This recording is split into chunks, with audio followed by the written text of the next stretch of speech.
Step number 3, transport two port of loading. Okay, तो हुआ क्या था कि जो कंटेनर वहां से निकल गया था हमारा, ठीक है, और वहां से अब इस कंटेनर को पोर्ट ऑफ लोडिंग पे आ गया है। क्या प्रोसीजर हमारा रहेगा?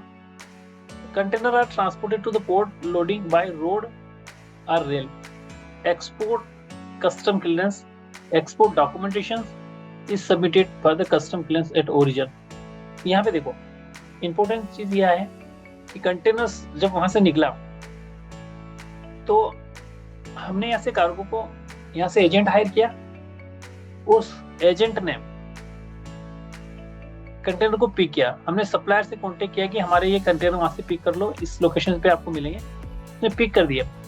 अब वो कंटेनर्स आ गए पोर्ट ऑफ लोडिंग पे। तो यहाँ पे जो प्रोसीजर है डॉक्यूमेंटेशन का, this is the part of supplier. तो यहाँ पे सप्लायर करेगा कि एक्सपोर्ट के डॉक्यूमेंट बनाएगा, उसकी कस्टम क्लियरेंस की क्या रिक्वायरमेंट है वो भी वहीं से करेगा।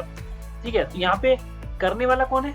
हमारा एजेंट है, but the coordination with supplier जो भेज रहा है उससे। ठीक है, अब पॉइंट नंबर 4 की बात करें तो ओशन फ्रेट की यहाँ पे बात आ रही है। ओशन फ्रेट की बात कर लेते हैं। ठीक है, तो ओशन फ्रेट में क्या होता है कि जो पोर्ट ऑफ लोडिंग से पोर्ट ऑफ डिस्चार्ज तक जो हमारा कार्गो आएगा उसके एक्सपेंसेस क्या होंगे। तो यहाँ पे जो कंटेनर है वो शिप के ऊपर लोड हो चुका है, वो ट्रांसपोर्ट हो गया, वहां से डिपार्चर हो गया। This container will arrive to India sea port. तो ये हमारी डेस्टिनेशन की तरफ बढ़ रहा है। तो यहाँ पे क्या, एज पर एग्री टर्म्स जो फ्रेट होगा वो हमें, जो फ्रेट हमारा वो हमें पे करना होगा। जैसे यहाँ पे एक्सवर्ट टर्म है, तो फ्रेट किसके अंडर आ रहा है? फ्रेट आ रहा है हमारे अंडर। ठीक है, तो यहाँ पे हमें फ्रेट को पे करना है, क्योंकि जो इनपुट टर्म्स है उसके अकॉर्डिंग फ्रेट इंपोर्टर के अकाउंट में आ रहा है। ठीक है, ठीक है, तो यहाँ पे क्या हुआ, जैसे ही कंटेनर वहां से निकले, हम ये वाला देख लेते हैं, ये वाला पार्ट। इसमें क्या हुआ कि जैसे ही कंटेनर वहां से निकले तो क्या हुआ कि जो इंपोर्ट, जो हमने जो एजेंट हायर किया उसने कंटेनर बुक किया था। उस कंटेनर बुकिंग के टाइम हमारे एजेंट ने शिपिंग लाइन को पेमेंट किया। ठीक है, तो शिपिंग लाइन को जो पेमेंट किया वो पेमेंट जो है आपकी करने के बाद ही उसने कंटेनर उठाए।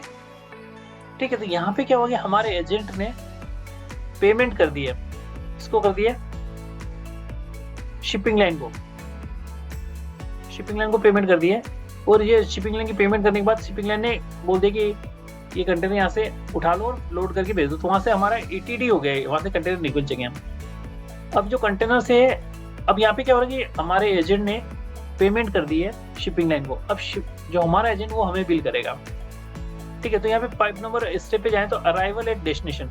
अब यहाँ पे कंटेनर क्या वहां से निकल गए हैं और बाई सी यहाँ पे आ भी गए हैं। ठीक है, तो अब यहाँ पे क्या स्टेप रहेगा हमारा कि हमें इनकी क्लियरेंस करवानी है। ठीक है, तो क्लियरेंस करवाएंगे तो ये पोर्ट पे आ चुके हैं। अब कंटेनर डिस्चार्ज होगा, तो जैसे वेसल आया, this container need to be discharge from the vessel. Okay, तो इसके लिए क्या चाहिए? CFS चाहिए। ओके, तो before this container arrival in India, shipping line क्या करेगी, हमें अराइवल नोटिफिकेशन देगी। वैसे तो हमने अपना एजेंट लगा रखा, तो एजेंट तो हमें बता ही रहा है कि this container will arrive at this destination. ठीक है, बट जो जो हमारा एजेंट है उसने क्या किया था कि हमारी नाम से बिल ऑफ लेडिंग बुक किया, तो उसमें हमारी ईमेल आईडी डाल दी। तो यहाँ पे वो अराइवल नोटिस हमें शिपिंग लाइन देगा। ठीक है, तो यहाँ पे देखो चीजें क्या है कि इंफॉर्मेशन कई तरह से आ सकती है। Supplier can also intimate that कि आपके कार्गो यहाँ से इस लोकेशन से पहुंच जाएगा। अगर इनको टर्म्स, अगर कंटेनर सप्लायर ने बुक किया तो सप्लायर ही हमें बता देगा। अगर कंटेनर हमने खुद ही बुक किया है तो हमारा एजेंट बताएगा, और एजेंट के अलावा शिपिंग लाइन खुद एक ईमेल कर देगी कि आपके कंटेनर इतनी तारीख को यहाँ पे आने वाले हैं। ठीक है, तो अब प्रोसीजर आता है कि कस्टम क्लियरेंस एट डेस्टिनेशन, हमें कस्टम क्लियरेंस करनी है। ठीक है, तो यहाँ पे डेस्टिनेशन पे कस्टम क्लियरेंस करने के लिए हमें ये कंटेनर एजेंट के थ्रू, कस्टम हाउस एजेंट के थ्रू करवाने हैं। ठीक है, अब आ तो गए यहाँ पे, तो उनको कस्टम क्लियरेंस तो करानी पड़ेगी। तो CAJ जो हमने हायर किया था, ठीक है, जो CHM ने हायर किया था वो इसकी कस्टम क्लियरेंस करेगा, ठीक है। तो कस्टम क्लियरेंस करने के लिए जो डॉक्यूमेंट थे वो हमने बिल ऑफ एंट्री फाइल करवा दी थी इंपोर्ट के टाइम पे। अब उस बिल ऑफ एंट्री की वजह से क्या हुआ कि ये हमारी जो इंटीम इंफॉर्मेशन है गवर्नमेंट को पहुंच गई, ठीक है। अब जो डॉक्यूमेंट थे वो प्रेजेंट करने पड़ेंगे CHA को at the time of examination, ठीक है। तो इंपोर्ट के टाइम पे the CHA will present the document behalf of us, ठीक है। हमारे behalf पे हमारा CHA कंटेनर के डॉक्यूमेंट प्रेजेंट करेगा वहां पे किनको, गवर्नमेंट को। तो डॉक्यूमेंट क्या प्रेजेंट करने होंगे, डॉक्यूमेंट हमें प्रेजेंट करने होंगे जैसे बिल ऑफ लेडिंग हो गया, इंपोर्ट डिक्लेरेशन हो गई, कमर्शियल इनवॉइस हो गया, पैकिंग लिस्ट हो गया, या अदर कोई स्पेसिफिक डॉक्यूमेंट है तो एप्लीकेबल है तो वो भी आपको वहाँ पे प्रेजेंट करना पड़ेगा, ठीक है। अब यहाँ पे क्या होगा, ये तो प्रोसीजर हमारा हो गया, लेकिन अब इसके बाद इंस्पेक्शन होगी, तो इंस्पेक्शन भी हमें करानी पड़ेगी। तो कस्टम इंस्पेक्शन में क्या होगा कि जो government officer will check out the goods whether goods are okay और नॉट,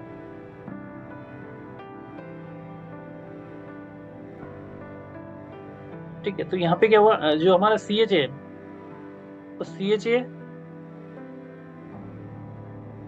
हमारे कंटेनर्स को ओपन करवाएगा और चेकआउट करवाएगा, ठीक है। तो अवर CHA will present the document, also the appraisal or government officer will check out the physically goods, okay. Then at this stage importer need to make a custom duty, तो हमें यहाँ पे कस्टम ड्यूटी भी पे करनी है, ठीक है। कस्टम ड्यूटी पे करनी है ताकि हमारा जो कार्गो है वो हमें मिल जाए।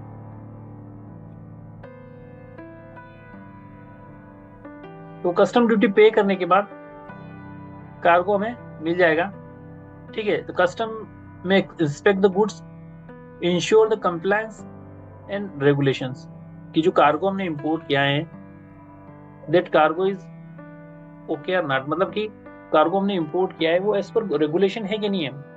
तो after paying the custom duty this shipment will be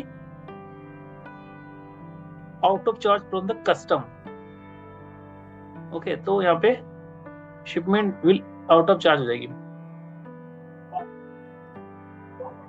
payment of custom duty and importer पे द कस्टम ड्यूटी, ओके। तो ये चीज यहाँ पे हो जाएगी जो कि इम्पोर्टेंट है, ठीक है। तो इसको पे करने के लिए हमें कई सारी चीजों का स्टेप बाय स्टेप डॉक्यूमेंट करना पड़ेगा, ओके। तो यहाँ पे हम देख लेते हैं अब ना, जो हमारी लास्ट स्टेप बचती है वो है कंटेनर इंपोर्ट प्रोसेस की, कंटेनर रिलीज की बात आती है। तो हमें यहाँ पे पेमेंट द पोर्ट चार्ज की चार्जेस पे करने होंगे, जैसे शिपिंग लाइन का एक इनवॉइस आएगा वो हमें पे करना होगा। इसके बाद import handling port charges and damage detention, ये सारी चीज करने के बाद हमें कंटेनर मिलेंगे, ओके। शिपिंग लाइन हमें प्रोवाइड करेगी DO, उसके बाद हमें ये कंटेनर मिल जाएंगे। तो all charges which are need to pay at the shipping line we need to pay at this time, okay. उसके बाद क्या होगा, कंटेनर आपका डिलीवरी के लिए निकल जाएगा, मतलब कि all charges need to pay, then container will release from the port to the factory. तो ये बाय रोड बाय सी कैसे भी आ सकता है, और उसके बाद ये फैक्ट्री में अनलोड हो जाएगा और कार्गो हमारे फैक्ट्री में मिल जाएगा। तो फाइनल स्टेप की बात करें तो importer need to reconcile the invoice receipt to duty, जो चार्जेस उसने पे किए हुए चेकआउट करने की सही पे हुए कि नहीं हुए, CHA की पेमेंट करनी है, वेंडर की पेमेंट करनी है, सब फ्रेट फॉरवर्डर की पेमेंट करनी है, सारी चीज उसी टाइम पे हमें पे करनी होती है। So guys, in this session we have tried to understand what is the procedure of the import container. So thanks for watching the session. Have a nice day.